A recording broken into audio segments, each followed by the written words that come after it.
我们的中小企业没办法过日子了，大部分的摊商都要关掉了。然后呢，只看到一招，我要拿到8000多亿你们的钱来发给你们，告诉大家说我把那一包可以救命的种子，我煮了一锅饭给你们去吃。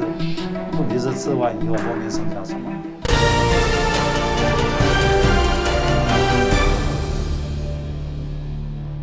欢迎收看《洪流洞见》，我是洪淑芬。今天为您邀请到的嘉宾依旧是前内政部长，也是台大教授李鸿源老师好。主持人好，各位观众大家好。今天呢，老师要跟我们分享的是2个很大的部分，一个是权，一个是钱。好，权的部分呢，台湾的自由、台湾的民主，在这一次的疫情当中可以说是破坏殆尽，民主的游戏规则整个被大破坏、大崩坏了。但究竟是谁带着台湾去撞冰山呢？好，这个部分我们等一下会详细的来探讨。那另外一个部分是大家可能比较没有注意到的，就是钱的问题。其实我们花了很多钱哦，在18号立法院3读通过的纾困 4.0 的特别预算案，好，合计起来全部的纾困案编列的预算已经到了8400亿元。好，但是呢，我们的疫苗呢有买到吗？买到了50到60万剂而已。台湾的国库其实已经被掏空，是谁在掏空？以前台湾呢，还现在有一个隐形的财政断崖，但这个部分呢，老师目前还没有人去发现，没有人敢问，没有人敢讲财政的问题，谁掏空了国库，这个部分都没有人知道。其实一直都在讲，只是说现在大家几乎不讨论。立法院也不讨论，媒体几乎不讨论，整个媒体变成一言堂。其实这问题是一直存在，但这是一个非常大的问题，非常大的问题。其实我在很多的不同的场合，虽然我不学财经哈，但是我一直在提醒我们台湾的财政状况，我们的负债非常高。那这几年蔡英文执政下来。其实我看到很多不同的数字，我也很欢迎这个财政专家再把这件事情再讲清楚一点。我们的负债要达到22兆，所以意思是我们国家非常有可能是会破产的。我跟各位举一个例子哈，我们刚到台北县政府服务的时候，我们把过去的这个财务状况做了一个分析。我们那时候发现说呢，我们前一任县长哈，是谁大家都知道，我就不想讲他名字了。尤清尤县长交给他的时候呢，这个县库是 plus 120亿 ，plus 正120亿，尤清交给他正120亿，他交给我们的时候是负债800亿，就是说他在他的任内卖土地的都不算，他一个人他花了900多亿，900多亿，那你就知道说，然后这个大家假如不健忘的话，韩国瑜为什么会当选？就是一场大雨，地上破了这个3、4千、4、5千个洞，然后高雄市政府负债3000多亿，你们知道负债3000多亿是什么概念吗？负债3000多亿就是说，你每一年光付利息的钱就是几十亿。光是利息的钱就几十亿，所以因为我们很害怕这个政府这样一直的举债，所以在这个法令上有一个叫做举债上限。就是说你今天负债到一个程度的时候，根据你的负债只能占你的这个预算的某一个百分比，那你超过这百分比，你就不能再借钱了。所以有一个举债上限。所以为什么这个蔡英文一上来就推什么8000亿的前瞻计划？那8000亿前瞻计划，事实上它是编不出来的，因为它根本没办法再借钱了。所以他们怎么办？他们就通过什么叫做前瞻特别条例？什么叫做前瞻特别条例？立法院通过特别条例，就是说我可以避过举债上限来借钱。那当初他们讲的信誓旦旦，没有这8000亿，台湾就要完蛋了，讲的如上考妣。就是说，然后呢，这么短的时间，大概不到1个月，8000亿的预算就编出来了，几张A4 纸。我告诉各位，我过去在政府服务，我们内政部的预算才1700亿。我要写这1700亿的预算，我的同事大概还要工作半年。我的预算书叠起来可以从地板到天花板，我写然后呢，我还要在行政院跟人家辩论，我还要到立法院到人家一条一条的辩论，我这1700亿的预算才有办法编出来。那是要有一个完整的计划的，你要有一个完整的逻辑、完整的思考，然后你要被确定你能执行。结果你看这个民进党的8000亿，我请问你，他在短短的时间出来，其中有4000亿的要做轻轨，那时我们就一直在问，轻轨是我们台湾的优先吗？然后现在发现不是了，已经证明不是了。现在大家在看，轻轨还有在盖吗？不提了，不提了，不提了，然后就马上移到其他的预算，意思说你是很草率的编这个预算嘛？那当初如上考妣的那些人呢？当初举手的那些人就不讲话了。好，8000亿过了，还有告诉各位，8000亿是中央款的，地方补助款还有大概几千亿啊，光一个前瞻计划，台湾的政府就丢进去了将近1兆多，那个都是负债。然后现在纾困计划又8000亿，全部加起来8400亿，对，又8000亿。当然我们了解这个，因为疫情，我们的中小民众是没有办法生活的，所以这8000亿呢，当然目前这状况你也只能编。可是我们一直在强调的是，其实你今天给一般的民众，我给你1万块、2万块，你觉得你能给他多少钱？他够吗？那为什么不花1000亿？可能都不要1000亿，把疫苗买进来，让60%人打上了，大家可以去赚钱，不是更好吗？老师真的讲到一个重点，就说如果我们一开始的时候花钱就直接去买了疫苗，都不需要后来要编列8400亿来做纾困，对对对，根本不需要。就是说，其实我们今天，那你更不要谈啊，他这5年多来买了多少武器，啊，买了多少武器，然后我们已经这个财经人士讲错的，我们已经到了一个财政的真的到了一个断崖。然后，其实跟我们过去一直在讲的议题，你用民粹在操作能源。所以你到了最后呢，还有一个更大的钱坑是什么？就是我们的绿电。就是说你今天完全不做功课，你就是很草率的把核电厂关掉，然后你的绿电又上不来，所以你就必须要用一个不合理的价钱去跟欧洲人买绿电。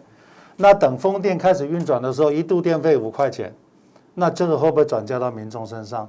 然后这几千亿又花掉了。那我请问你，在我们台湾的基础建设，在我们台湾的这个整个科学研究，你得到了什么？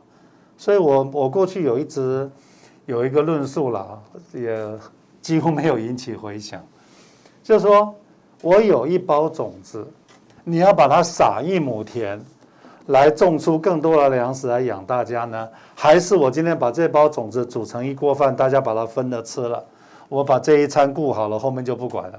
今天政府的作为就是在做这件事情啊。其实我们的财源其实很有限的，那你把这个钱要不要用在刀口上面？你要不要用钱来赚更多的钱，让大家的日子过得更好？可是我们的政治的专业不见了，现在这些人都在干嘛？编钱啊，发钱啊，分钱啊，用你们的钱拿来发给你，你还要感谢我啊？所以这个才是我们今天的重点。刚刚讲的啊，你今天要投资我们的国产疫苗，我再提醒，不是国产的，大家都有个误解，国产疫苗好像是我们中华民国的，国产疫苗是民间的，中华民国有买股票了，它是有买股票，但是事实上它是私有的民间的一个公司，所以不是属于国家的。不是国产，大家不要一直讲。就是说我们花了钱去栽培它，去培植它，去研发，我们有花了钱去研发。我们有花钱研发，然后严格上它也是个不平等条约。对。它严格上是个不平等条约，结果你当初在做的时候，我们应该思考，我们自己要不要疫苗啊？我们自己要疫苗，你需要多少时间准备？你要采用了哪些方式？而且这 timing 这样子拖下来，其实当初国产疫苗的设计是刚刚出来的那种病毒，等它出来的时候，事实上那病毒已经变了好几遍了。对，我们等一下会再来讨论说，我们现在投资的国产疫苗，所以其实已经不太能够去应付接下来的病毒。这个等一下我们会来讨所以论。我意思是说，光一个疫苗政策，你应该学新加坡。事实上，我要不要自己盖疫苗，那是一种做法。我不要去投资国外的大厂，这样的我解决我的问题，事实上我从里面也赚了钱。所以今天其实我们从头到尾，我只有一个论述。我们的政府的、我们的政治的专业不见了，全部用民粹在炒作所有的事情，从能源到我们的这个基础建设，到今天的这个防疫，然后呢，到我们的整个财务，全部是用民粹。那你会发现，过去我希望这个会改变。支持度越高的首长，他的负债越高。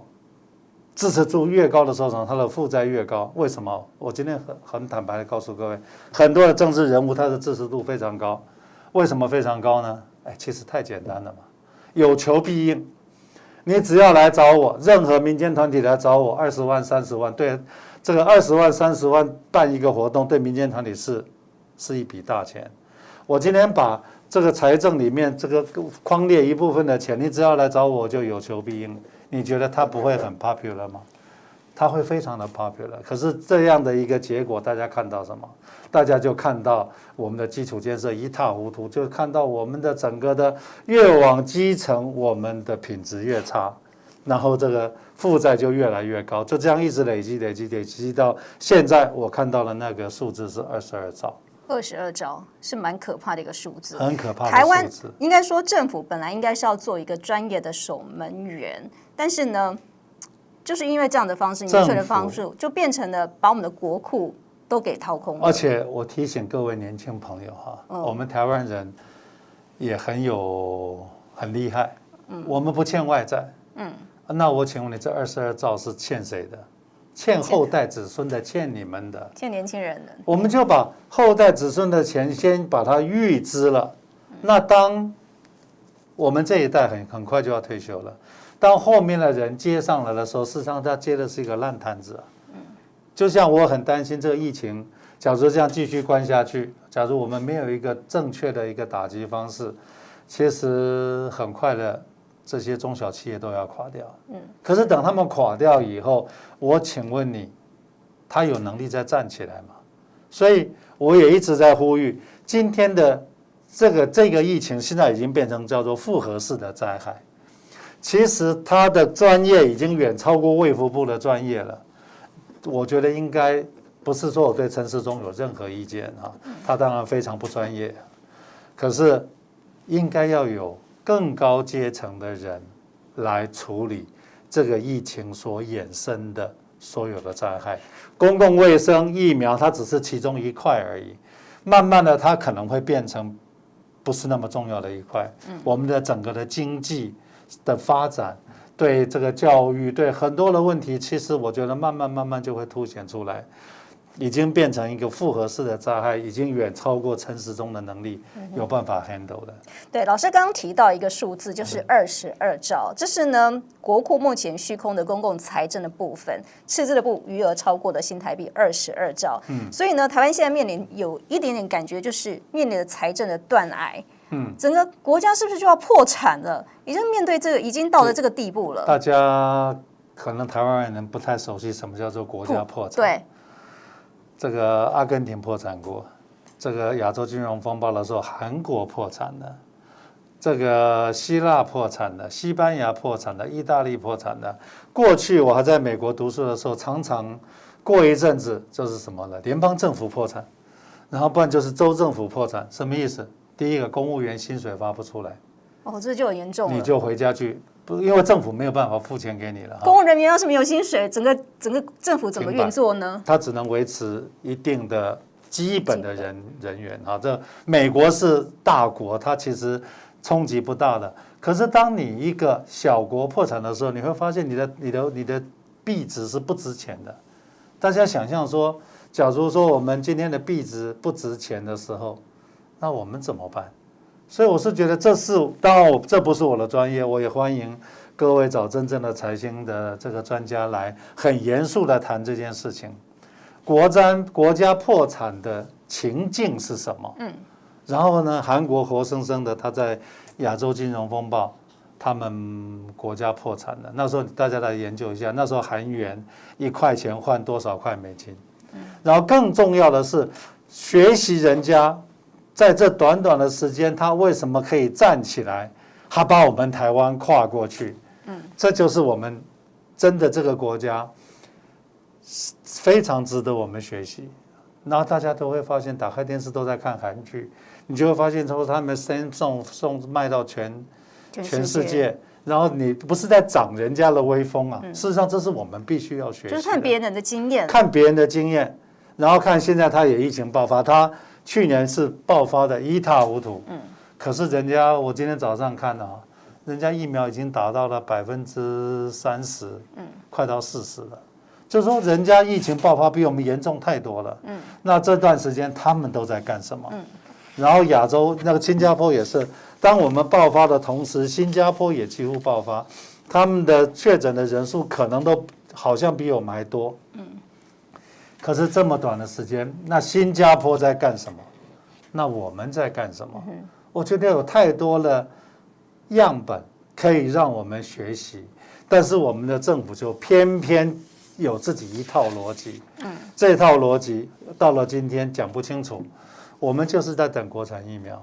今天你不管是民间啊，柯文哲也好，这个慈济也好，佛光山也好，台积电也好，你们要捐，我都表面上同意，然后我就设种种关卡，让你捐不进来。所以到了今天，我看不出整个政府的运作的逻辑，也看不出他有灾害管理的能力，但是眼看着是什么？我们的中小企业没办法过日子了，大部分的摊商都要关掉了，然后呢，只看到一招，我要拿到8000多亿你们的钱来发给你们，告诉大家说我把那一包可以救命的种子，我煮了一锅饭给你们去吃，问题是吃完以后后面剩下什么？